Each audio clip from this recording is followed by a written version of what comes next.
Narito ang ibig sabihin ng behavior ng isang aso. Hindi nakikita ng mga aso ang mundo sa parehong paraan na nagagawa natin.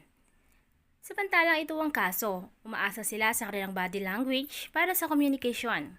Panoorin ang video ito upang makita ang paraan ng pagpapakita ng kanilang mga nararamdaman at emosyon sa pamamagitan ng kanilang pagkilos at gawa. Ang ilan sa mga ito ay tiyak na magugulat ka.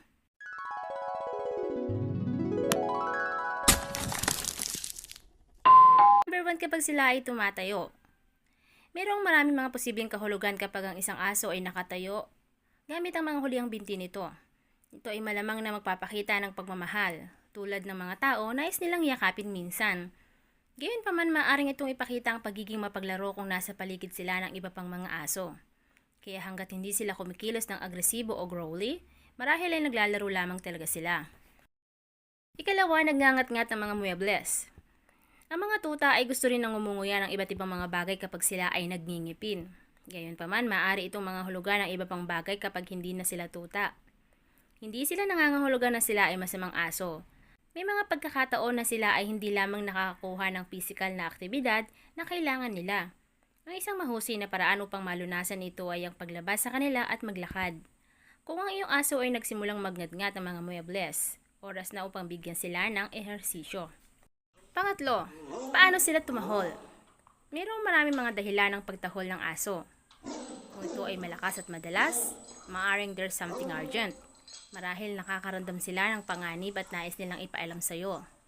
Samantala, ang mas maikli at mas softer na tahol ay nangangahulugang nais nilang maglaro.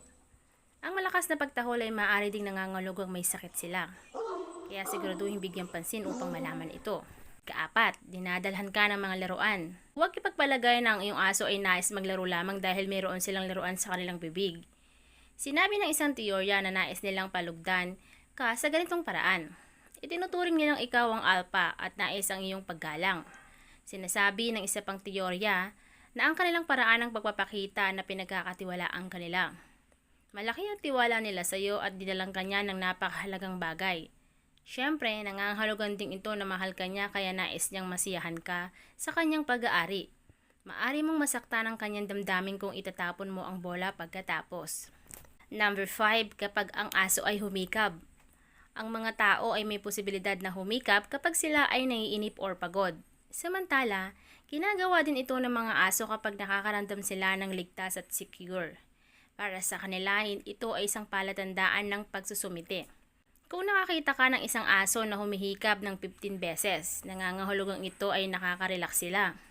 Gayunpaman, maaari ring itong isang tanda ng stress or anticipation. Kapag ang isang aso ay nasa vet office, ang maraming mga hikab naman ay maaring sumasalamin sa nararamdaman nilang kaba. Kapag ginawa nila ito bago maglakad, maaring itong maging isang paraan upang mapanatili din ang kanilang sigasig. Tulad ng mga tao, ginagawa din nila ito upang ipakita kung gaano sila pagod. Number 6, para silang caterpillar. Hindi mo ba ito gusto na kapag ang iyong aso ay nakakakuha ng isang mahusay na pagkawag-kawag at sinisipa ang kanilang mga binti at kinakawag-kawag ang kanilang likod? Hindi natin maiisip ang isang imahe na sa lalong nagpapasaya sa atin.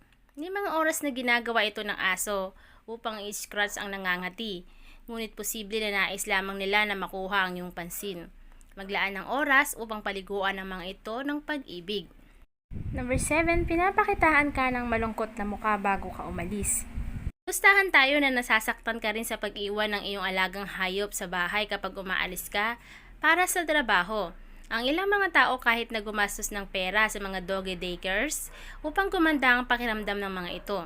Kapag ginawa ng iyong aso ang malungkot na mukha, mauunawaan mo kung bakit ito ang kaso. Minsan, magsusuot sila ng isang mahinahon na mukha ngunit hindi na kailangang mag-alala. Alam ng iyong aso na babalik ka kaagad. Ang mukha na iyon ay tanda ng tiwala at hindi kalungkutan. Number 8, lumalakad ng pabalik-balik. Ang iyong aso ay maaring maglakad ng pabalik-balik dahil nakakaramdam sila ng nerbiyos, nasasabik o nababato. Gusto nilang maglakad sa paligid ng silid para sa parehong mga kadahilanan na ginagawa natin. Kapag naglilibot sila, malamang na nais nilang makipaglaro sa iyo. Ito ang paraan ng paghabol ng mga aso sa bawat isa. Oo, ito ay isang palatandaan ng pagiging mapaglaro nila. Number 9, pagturo ng kanilang nguso. Nakakita ka na ba ng isang aso na nag-freeze at nakakuha ng pagnguso patungo sa isang bagay? Maari din silang mag-angat ng unahan sa paa. Karaniwan ito sa mga breed na pangangaso, ngunit halos lahat ng aso ay ginagawa rin ito. Ang mga aso ay aso lamang at may ilang mga pag-uugali na marahil ang anumang aso na maaring gawin ng isang aso.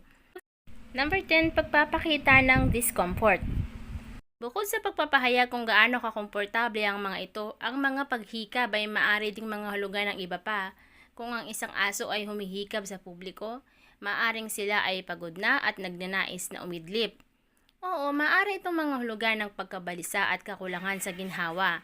Tiyaking maging maingat sa pag-uugali na ito kapag napansin mo na ginagawa ito ng iyong aso habang nasa isang hindi pamilyar na lugar. Number 11, inihilig ang ulo. Mga tao ay may posibilidad na makipag-usap sa isang mas mataas na tono kapag nagsasalita sa aso. Ang mga aso ay maaring ikiling ang kanilang ulo kapag ginagawa mo ito na parang sinusubukan nilang maunawaan ang iyong sinasabi. Ang mga aso ay mahusay sa pagbabasa pati na rin ang pagtugon sa mga tinig ng tunog at body language. Kinukuha nila ang lahat mula sa mga lektura at mga tagubilin.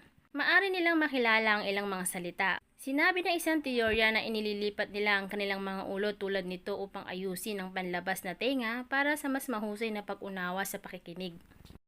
Number 12, binaamoy ang paligid. Ang mga ilong ng aso ay mahusay para sa ilang mga bagay. Ang mga tao ay may 5 milyong mga receptor ng olfactory, ngunit mayroon silang 220 milyon. Maari silang umamoy na hindi bababa sa 1,000 beses na mas mahusay kaysa sa ating makakaya. Kapag umamoy sila sa paligid, maaring nakakaramdam sila ng panganib o pagsubaybay sa biktima. Nananatili lamang sila at tahimik kapag ginagawa nila ito. Ang mga aso ay maaring maamoy ang pagkakaiba-iba sa mga individual na aso o tao. Number 13, flipping up tongues. Kapag iniisip ng mga aso na may ginawa silang mali, maaari nilang idikit ang kanilang dila at i-flip ito upang humingi ng tawad. Nakakaramdam sila ng kasalanan at nakakaramdam ng paghingi ng tawad. Maaari din itong maging sariling paraan ng paglalagay sa isang inosenteng muka. Pagkatapos ng lahat, sino ang maaring tumanggi sa tulad ng isang kaibig-ibig na mukha na ito? Asahan ang itsura na ito kapag umiihi sila sa sahig. Number 14, nag-iinat. Hindi tulad sa atin, ang mga aso ay hindi lamang nag-iinat pagkatapos magising. Ginagawa nila ito para sa kapakanan ng kanilang kalamnan. Maaring ito ang simbolo ng pag-ibig at pagmamahal din. Pag-uwi mo at nakita mo ang iyong aso na nag-iinat, huwag isipin na kagigising lang nila, kundi ito isang paraan upang ipakita sa iyo na masaya sila at makita ka. Number 15, pinapakita ang kanilang tiyan. Kapag ipinapakita sa iyo ng iyong aso ang kanilang tiyan, nangangahulugang ito na ginagalang kanya at nararamdaman ng pagpapakumbaba. Marahil ay nais din nila na makipaglaro sa iyo. Ang tanging paraan upang tumugon dito ay kuskusin ang kanilang tiyan. Nais nila itong mangyari ng paulit-ulit, kaya patuloy nilang gagawin ito. Gayunpaman, ipinapakita din nila ang pag-uugali na ito kapag inatake sila ng ilang mga hayop. Number 16, nakapaloob ang buntot. Ang iyong aso ay maaring distress kung itinatago niya ang kanyang buntot sa pagitan ng kanyang binti. Ginagawa ito ng mga nilalang na ito kapag natatakot, nahihiya, nagkasala, kinakabahan o hindi sigurado. Kung ginagawa ito ng iyong aso, magandang ideya na aliwin siya at matiyak na ligtas siya. Bakit hindi siya alagaan at kausapin siya sa malambot na tinig? Maaring i-treats din sila. 17, itinataas ang kanilang mga paa. Kapag ang aso ay itinaas ang kanilang mga paa, maaaring nangangahulugang naghahanap sila upang maglaro o nangangailangan ng isang bagay mula sa iyo. Karamihan sa mga pups at batang aso ay nagpapakita ng pag-uugaling tulad nito. Kapag ang isang puppy ay nais na kumain, madalas na inilalabas ang kanilang paa para sa kanilang ina. Ang isang tuta na gumagawa ng parehong bagay sa iyo ay nangangahulugang nais nila ng pagmamahal at affection. Number 19, nasa paanan mo. Gusto ng mga aso na mahiga sa iyong mga paa kapag kumakain ka ng hapunan o nanonood ka ng TV. Maaring itong maging isang maliit na nakakainis, ngunit sa iyong mga aso ay nangangahulugang ito na mabuti. Ito ang kanilang paraan upang maipakita ang kanilang pagmamahal at katapatan. Nais lamang nilang maging malapit sa iyo hanggat maaari. Ito ay pag-uugali na nakuha nila mula sa kanilang mga ninuno noong una silang tumakbo bilang isang pack. Number 20, kasandal sa iyo. Kung ang iyong aso ay nakasandal sa iyo habang nakikipag-hangout, dapat kang matuwa. Ito ay katumbas ng isang yakap para sa kanila. Hindi sila tamad, kung hindi ay nais lamang nilang kumonekta sa iyo. Huwag tanggalin ang iyong aso sa susunod na gawin nila ito. Lubos na inirekomenda na hayaan lamang silang magpahayag ng kanilang pagmamahal sa paraang iyon. So, ayan lamang po ang ilan sa mga behavior ng ating aso na maaring hindi natin alam kung ano yung kahulugan.